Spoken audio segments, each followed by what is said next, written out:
May nagtatanong mga ka-farmers na paano kung virus, kaya bang gamutin ng uling? So, ang refer po niya dito na virus mga ka-farmers ay yung ASF, I guess.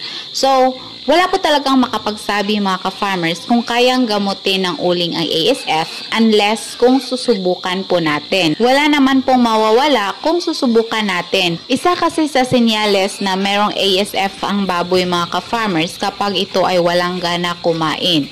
At ang uling po ay ginagamit po natin mga ka-farmers na bumalik po yung gana sa pagkain ng baboy. So if ever mangyayari po yan sa inyong mga baboy mga ka-farmers na merong first sign ng ASF na hindi kumakain, pwede nyo pong subukan na pakainin ng uling. Who knows mga ka-farmers na makatutulong pala ito. At syempre, wag din nating kalimutan na isama sa ating mga dasal ang ating mga alagang baboy mga ka-farmers para makapagpatuloy po tayo sa ating negosyo.